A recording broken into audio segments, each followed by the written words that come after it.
예, 이번 한 주 동안에 또 시장에 대응하기 위해서 글로벌 증시 상황과 그리고 주요 이벤트들은 어떤 것들이 있는지 체크해 보도록 하겠습니다. 글로벌 모니터의 안근무 편집장과 함께합니다. 어서 오십시오. 안녕하십니까. 안녕하세요.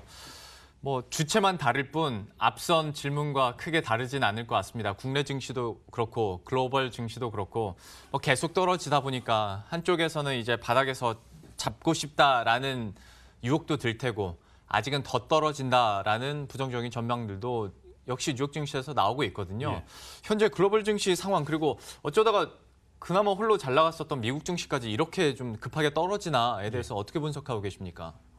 지난주에 유럽 중앙은행 그 ECB의 마리오 드라기 총재가 기자회견 중에 한 말 중에 이런 말이 있었습니다. 지금 자신들이 판단하기에 경제 상태가 그 다운턴이 아니라 예. 그 모멘텀이 약해진 그런 상태다. 그래서 지난해 좀 그 성장률이 과도하게 높아졌던 것이 예. 올해 이제 원래 그 잠재 성장률 정도의 추세로 돌아가는 그런 이제 모멘텀이 그 약해져서 정상 정도의 모멘텀으로 돌아온 네. 그런 상태다. 그렇기 때문에 경기 사이클이 이렇게 계속 내려가는 하강은 아니다.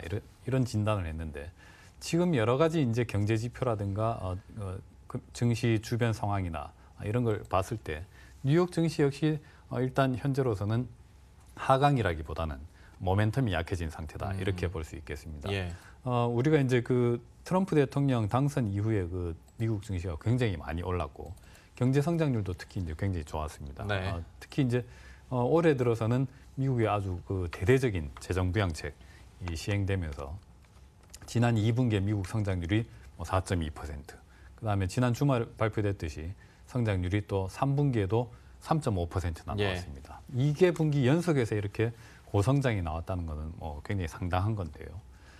이런 이제 그 트럼프 대통령 그 취임 이후에 특히 그 재정 부양책 거기 따른 대한 이제 기대감 이런 걸로 인해서 실물 경제와 주식 시장이 굉장히 그 고성장을 했는데 이것들이 과연 지속될 수 있는 그런 아주 고성장의 흐름인가 아니면은 일시적인 부양책에 의해서 이렇게 좀 부풀려졌던 것인가 이런 이 두 사이에서 굉장히 고민을 하다가 시장이 그 경제 지표나 여러 가지로 봤을 때는 펀더멘털 자체도 그러하고 예. 기업 이익의 증가 속도 역시도 일시적으로 부풀려졌던 것이 그 과거 추세로 정상 추세로 되돌아가는 것이 아니냐 하는 그 재조정 그런 과정을 겪고 있다라는 판단을 할 수 있겠습니다. 실제로 그런데 좀 항상 나오긴 했습니다만은 좀 부정적으로 시장을 지금 상황에서 전망하는 투자은행이나 전문가들도 굉장히 많지 않습니까? 그렇습니다. 그러니까 3분기 GDP가 연 3.5% 이것도 대단하긴 한 건데 네. 그리고 시장 예상치도 상회했는데 정점 지나지 않았을까라는 투자은행들의 전망도 있고 예. 언제 또 떨어질지 모르다 보니까 오히려 국채 수익률이나 달러 같은 경우에는 좀 약세를 기록했단 말이죠. 그렇습니다. 이 상관관계를 그러면 어떻게 읽어야 됩니까? 일단 우리가 이제 경기 사이클이나 시장 추세를 볼 때 정점을 통과했다라는 표현이 굉장히 애매할 수가 있는데 네. 경기에서 예를 들어서 미국의 경기 사이클이 정점을 통과했다 내지는 성장 속도가 정점을 통과했다라는 것은 모멘텀이 정점을 통과했다는 겁니다. 예. 즉 지난 2분기에 기록했던 미국의 성장률 4.2%가 이번 경기 확장 사이클에서 가장 강한 모멘텀의 정점이었다.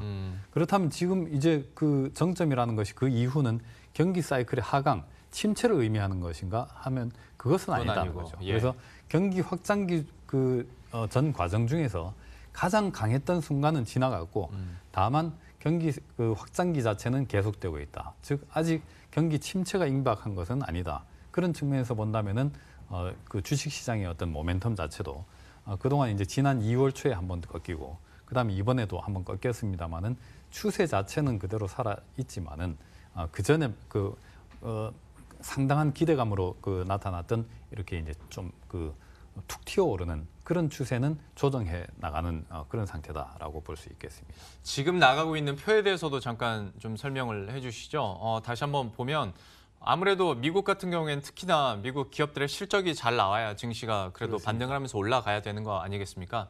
한번 띄워주시면 기업들의 실적 전망치나 예상치가 계속 좀 약세를 기록하고 있는 상황이거든요. 지금 이렇게 보면 실적 전망이 좀 우하향하고 있단 말이죠. 그렇습니다. 이거는 이제 기본적으로 미국 경제 성장률 예상치를 이제 실적하고 그 이후에 이제 전망치를 보여주고 있는데 예. 좀 전에 말씀드렸던 대로 지난 2분기에 미국 경제 성장률이 4.2%를 기록하면서 이제 정점을 치고 그다음에 3분기에도 뭐 3.5% 굉장히 높은 속도이긴 하지만은 2분기만큼 아주 고성장은 아니다. 예. 그럼 오는 4분기, 내년 1, 2분기 뭐 이렇게 쭉 가면은 성장률이 조금씩 이제 둔화돼서 잠재 성장률 속도로 이제 수렴돼 나가는 이런 이제 전망들이 나오고 있습니다. 즉 이 전망 하에서는 아직 리세션이 오는 것은 아니지만은 예.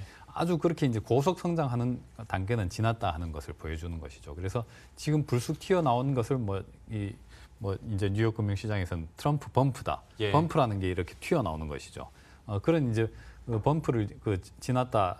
그 과정에서 이제 좀 성장률이 둔화되는 현실을 자각을 하면서 덤프가 이뤄졌다. 뭐 주식을 이렇게 던졌다. 네. 뭐 이런 표현들을 하는데 이것 자체가 이제 경기나 증시 추세의 하강을 의미하는 것은 아니다. 이런 얘기들이 나오고 있는 것이죠. 예, 한번 이 부분에 대해서도 계속 저희가 예의주시해봐야 될 것 같고, 그리고 이번 주에 또 주목해볼 만한 이벤트나 주요 지표가 있다면 좀 소개를 해주시겠어요? 아까 이제 그 말씀하셨듯이 지난 주말에 미국 3분기 경제 성장률이 3.5% 네. 나왔고 시장 예상치는 3.3%였는데 뭐 서프라이즈였죠. 그럼에도 불구하고 미국 달러라든가 미국 국채 수익률은 오히려 하락을 했습니다. 왜냐하면은 3.5%라는 헤드라인 성장률 이면의 내용이 별로 좋지 않았습니다. 네. 예를 들어서 그 미국의 이제 상반기까지 고성장을 주도했던 양대 축 가운데 하나가 소비와 더불어서 이제 기업 투자였는데 네. 3분기 들어서는 기업 투자가 거의 보합 수준으로 굉장히 둔화됐고 그다음에 여타 보면 이제 수출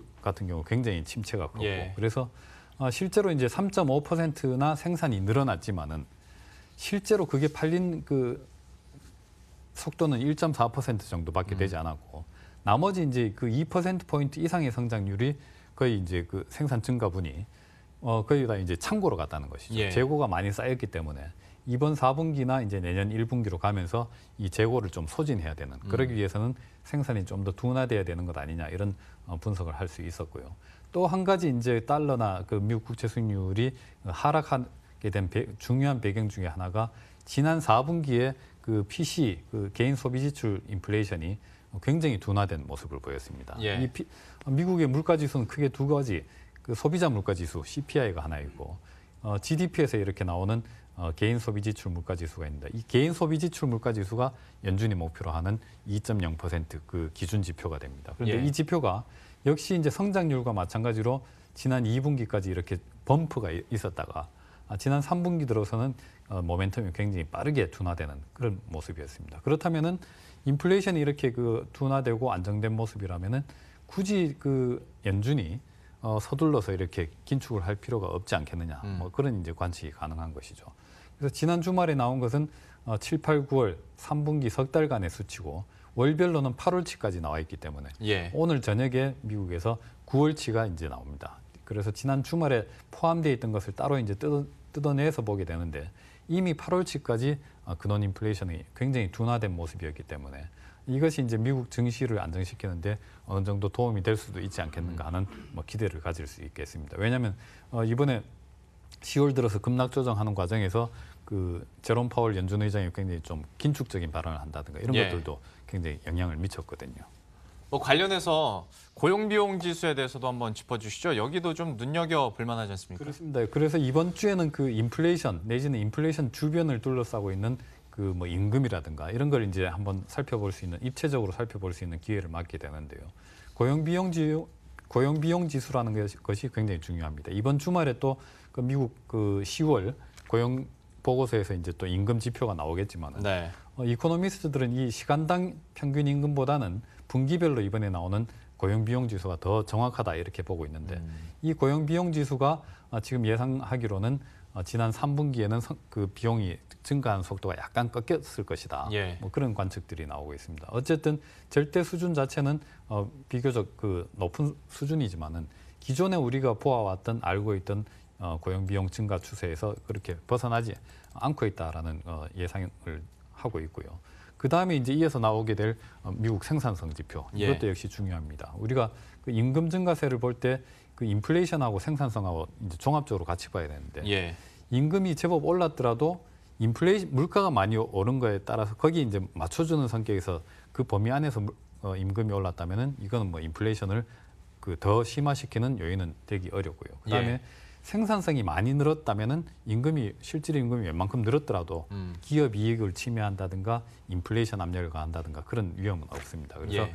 이번 주에 역시 발표되는 미국 3분기 생산성 지표 이게 예상한 대로 비교적 견조하게 나온다면은 역시 이제 그 금융시장이나 연준의 그 긴축 우려 이걸 덜어주는데 역할을 할 수 있겠습니다. 참 보조 지표들도 굉장히 좀 많이 봐야 될 것 같고 이건 짧게 한 1분 안에 좀 끝내야 될 것 같은데요.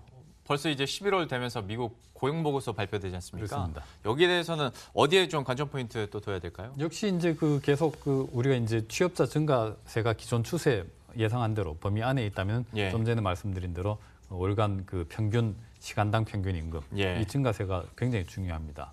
이 역시 이제 지금 금융시장이 예상하기로는 특별히 이제 걱정할 정도가 아닌 정도의 증가 속도를 보였을 것이다 이렇게 보고 있기 때문에 예상한 범위대로만 나온다면은 인플레이션 압력 내지는 긴축 우려는 크게 안 가질 수 있겠습니다. 예, 지금까지 말씀해 주셨던 것들이 전반적으로 어떤 인플레이션과 관련된 사항들이다 보니까 저희가 좀 살펴봐야 될 것 같고요. 이게 어떻게 나오느냐에 따라서 또 연준의 스탠스가 어떻게 바뀔지도 한번 보도록 하겠습니다. 지금까지 글로벌 모니터의 안근모 편집장과 함께했습니다. 고맙습니다. 감사합니다.